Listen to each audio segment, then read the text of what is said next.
آج کل رشیا اور یوکرین کے درمیان تنازعات کے بارے میں تو ہر کوئی جانتا ہوگا، لیکن کیا آپ کو یوکرین اور رشیا کے تعلقات کے بارے میں پتہ ہے؟ اگر نہیں تو آئیے یوکرین اور رشیا کی تاریخ کو جاننے کی کوشش کرتے ہیں۔ کیا یہ سچ ہے کہ یوکرین کی تاریخ ہزاروں سال پرانا ہے؟ تو جواب ہوگا ہاں۔ یوکرین کی زمین پر ایسی انسانی بستیاں موجود ہیں جو 1 ملین سال پرانی ہے۔ یہ زمین انسانی تاریخ میں زراعت اور آب و ہوا کے لحاظ سے موضوع اور اہم سمجھا جاتا تھا۔ یوکرین کی زمین کی ہمیشہ سے مانگ رہی ہے۔ یہ ملک ایشیا اور یورپ کا قدرتی گیٹ وے سمجھا جاتا ہے، اس لیے کوکوٹینی ٹرائپیلیا کلچر کے لوگ قدیم زمانے میں زراعت کے لیے یہاں آباد تھے۔ 5ویں صدی میں بلیک سی کے شمالی ساحل کا انتخاب یونانیوں نے کیا تھا۔ خاص طور پر وہ کریمیا آئی لینڈ کو پسند کرتے تھے، جہاں ایک ہی وقت میں چھوٹے چھوٹے گھر بنائے گئے جو مہاجرین جب کسی جگہ ہجرت کرتے ہیں تو وہاں رہنے کے قابل کچھ گھر بنا دیتے ہیں۔ سیواسٹوپل یونانی بستی ٹرائیونس کے مقام پر واقع ہے، جہاں کی بستیاں آباد ہے۔ وہ بنیادی طور پر یونان کو گندم اور اناج کے برآمدات میں مصروف تھے۔ ان دنوں یوکرین کے علاقے میں موجود خانہ بدوش قبائل سیتینز کی جہدوجہد کو نمایاں کر رہے تھے کہ وسطی ایشیا سے تعلق رکھنے والے وہ لوگ جو ایرانی زبان بولتے ہیں انہوں نے اس خطے پر پہلے ریاست تشکیل دی، جبکہ بعد میں یونانیوں نے ان کی جگہ دوسرے ایرانی خانہ بدوش سرمیدینز کے جگہ تبدیل کر دی۔ اس وجہ سے غلام بگڑ گئے اور وہ ترقی میں یونانیوں سے پیچھے رہ گئے۔ پھر یونانی رومن امپائر کی کنٹرول میں آ گئی اور ان کی بستیاں ریاست میں داخل ہو گئی اور بعد میں سلطنت میں۔ اسی وقت یوکرین کے شمالی حصے میں وہاں کے لیڈرز کے درمیان تنازعات کا سلسلہ جاری رہا۔ 3 صدی میں یوکرین میں دوسری ریاست بنانے کے بعد دیوتاؤں کے ذریعے ان کا خاتمہ کر دیا گیا، اور یہ زیادہ دن نہیں چل سکا کیونکہ اٹیلا اور ہنٹ ٹرائب نے پوری یورپ پہ حملہ کیا، اور پھر وہاں پہلے بار غلاموں کی آبادی یوکرین میں عالمی سطح پر داخل ہوا، اور سلیوک قبائل نے ہن قبائل کے ساتھ تعاون کیا۔ اس کے بعد جب رومن امپائر کے ہاتھوں شکست کھانے کے بعد وہاں پر بہت سے چھوٹے چھوٹے اسٹیٹس یعنی ملکوں نے آزادی حاصل کی۔ اس کے بعد انہوں نے باقی سلطنتوں کے ساتھ تعاون کیا اور اس طرح پہلا سلیوک ریاست بنانے کا خواب ناممکن تھا، اور یہاں کیف روس بن گیا جو آج کل یوکرین کا کیپٹل ہے۔ اس بارے میں امریکی سفارت خانے کے ٹویٹر پر یہ کہنا ہے کہ اس کا تعلق کیف سے تھا، جہاں سے روس کی تاریخ شروع ہوئی تھی۔ سب سے پہلے رشیا کا پہلا دارالحکومت لاڈوگا اور نوگوڈ تھے۔ نوگوڈ سیاسی طور پر سب سے زیادہ سرگرم تھا۔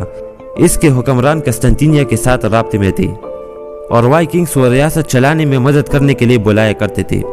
انہوں نے حقیقت میں سال 862 میں کیف کو فتح کیا تھا، اور سال 882 میں ایک اور نوگوڈ کا شہزادہ اولیگ نے دوبارہ رشیا کی دارالحکومت میں اعلان کرتے ہوئے کیف کو فتح کیا۔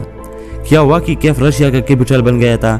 نوگوڈ کے وائکنگ شہزادی ہی تھے جنہوں نے اسے فتح کیا اور بکھرے ہوئے غلام قبائل کو ایک ریاست میں متحد کیا، اور کیف کی فتح کے وقت یوکرین کی سرزمین پر بھی بڑا شہر نہیں تھا، جس کے نتیجے میں سال 1000 میں ایک بہت بڑی رشیا کا خاکہ دنیا کے نقشے پر ظاہر ہوا۔ یوکرین کے جنوبی علاقے میں یونانی کالونیوں پر غلبہ پانے والے پیٹشینیز قبائل اب بھی کڑے تھے اور کسی نہ کسی طرح بازنطینی سلطنت کے زیر انتظام تھے۔ بنیادی طور پر یہ کیف کے شہزادی ایشیائی خانہ بدوشوں کے خلاف جنگ میں مصروف تھے۔ ایک ہی وقت میں بہت سارے مسائل پیدا ہوئے، جیسے کہ پورے یورپ میں درمیانی دور میں روس جاگیرداری لے کر آیا اور کئی متحد ریاستیں مختلف ریاستوں میں بٹ گئی۔ اس کے علاوہ شمالی ریاستیں بہتر پوزیشن میں تھی۔ جب پناہ گزینوں کے تمام چھاپوں سے تک کر وہاں پہنچ گئے ایشیائی خانہ بدوش، یہاں تک کہ کئی خانہ جنگیوں میں بھی آئے، اور ان میں سے ایک کے دوران سال 1169 میں شمالی شہزادہ مسٹسلیو نے فتح کیا اور کیف کو لوٹ لیا۔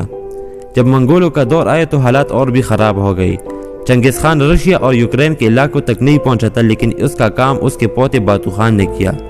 جب 14ویں صدی کے قریب کیف گر گیا، یوکرین کا تقریباً پورا علاقہ کچھ مثبت شرائط کے ساتھ گولڈن ہارڈ میں شامل ہو گیا۔ یوکرین کے کچھ اور علاقے بھی تھے، لیکن ان میں سے کچھ خانہ جنگیوں اور منگولوں کا شکار ہوئی، اور 14ویں صدی کے وسط میں یوکرین کے علاقے 3 بیرونی طاقتوں گولڈن ہارڈ، لیوتینیا اور پولینڈ کے کنٹرول میں تھے، اور منگولوں کے زوال کے بعد کریمین پیننسولا سلطنت عثمانیہ کے حصے میں چلا گیا۔ اس کے بعد 20ویں صدی تک یوکرین کی ریاست موجود نہیں تھی۔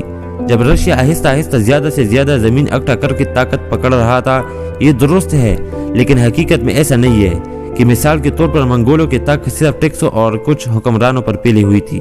اس طرح رشیا کا بھی یہی ہے۔ اس کے بعد رشیا نے یوکرین کے علاقوں پر سلطنت عثمانیہ کے ساتھ لڑائیاں کی، لیکن نیکی کی وجہ سے نہیں، بلکہ ایک بڑھتی ہوئی سلطنت کو بحیرہ اسود کے کنٹرول کی ضرورت تھی، اور یوکرین کی آزادی کی حامی رکھنے والوں میں بالکل بھی کمی نہیں آئی، اور انہوں نے فسادات کو بھی جنم دیا، جن میں سے ایک کا نام تھا ایون مازاپا۔ یہ یوکرین کا اہم افراد میں سے ایک ہے۔ شمالی جنگ کے دوران مازاپا نے سویڈن کا ساتھ دیا تھا، لیکن اسے شکست ہوئی تھی۔